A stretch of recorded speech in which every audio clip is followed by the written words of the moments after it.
Poltekkes 1A Teknologi Laboratorium Medis Poltekkes Kemenkes Bengkulu. Baiklah, di sini saya akan menjelaskan tahap pra-analitik, analitik, dan pasca-analitik. Tujuannya adalah untuk menghasilkan pemeriksaan laboratorium yang bermutu dan mencegah kesalahan-kesalahan yang terjadi di dalam laboratorium. Sebagai penanggung jawab laboratorium klinik, kita menjamin bahwa hasil pemeriksaan laboratorium valid dan dapat digunakan untuk mengambil keputusan klinis. Kegiatan pengendalian mutu secara terus-menerus setiap hari untuk mendeteksi secara dini kesalahan yang terjadi pada tahapan sehingga diperoleh hasil pemeriksaan yang tepat dan akurat. Secara garis besar, pemantapan mutu terdiri dari pemantapan mutu eksternal dan pemantapan mutu internal. Pemantapan mutu internal terdapat 3 tahap, yaitu tahap pra-analitik, tahap analitik, dan tahap pasca-analitik. Yang pertama, tahap analitik adalah serangkaian kegiatan laboratorium selama pemeriksaan spesimen yang meliputi: pertama, persiapan pasien, kedua, pemberian identitas sampling, ketiga, pengambilan dan penampungan spesimen, ketiga, penanganan spesimen, keempat, pengiriman spesimen, dan yang terakhir adalah penggolongan dan penyimpanan spesimen.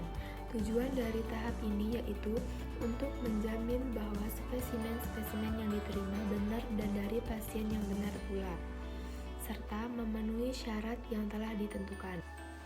Dan yang kedua adalah tahap analitik, adalah tahap pengerjaan penguji sampai sehingga diperoleh hasil pemeriksaan. Kegiatan laboran yang dilakukan pada tahap ini meliputi: 1. Pemeriksaan spesimen, 2. Pemeliharaan dan kalibrasi alat, 3. Uji kualitas reagen, dan yang keempat adalah ketelitian dan ketepatan.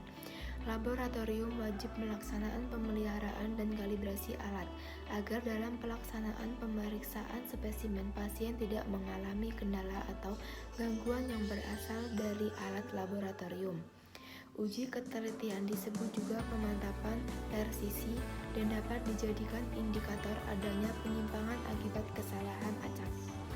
Uji ketepatan disebut juga pemantapan akurat, digunakan untuk mengenali adanya kesalahan sistematik. Tujuan dari tahap ini adalah untuk menjamin bahwa hasil pemeriksaan dapat dipercaya atau valid, sehingga klinik dapat menggunakan hasil tersebut untuk menegakkan diagnosis.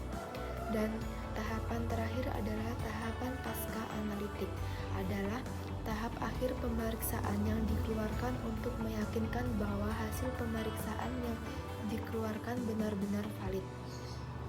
Tahap pasca analitik meliputi penulisan hasil, interpretasi hasil, dan pelaporan hasil.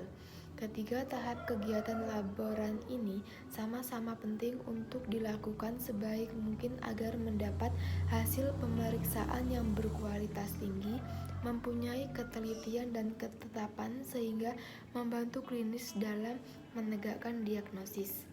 Faktor yang mempengaruhi untuk mendapatkan mutu pemeriksaan laboratorium meliputi: pertama, variasi analitik, adalah variasi yang dapat menimbulkan variasi analitik ialah peralatan, bahan, metode, dan reagen.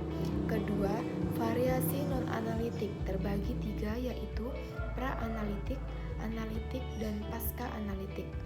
Pertama, pra-analitik menyangkut ketatausahaan, persiapan penderita, pengumpulan spesimen, dan penegakan sampel. Dan yang kedua, analitik, meliputi reagen, peralatan, kontra dan bakuan, metode analitik, dan ahli teknologi. Dan yang terakhir adalah pasca analitik, meliputi perhitungan cara menilai, ketatausahaan, penanggungan informasi. Dan di sini saya mengambil contoh proses tahap pra-analitik, analitik, pasca analitik pada hemoglobin. Dan untuk lebih lengkapnya bisa dilihat di video berikut ini.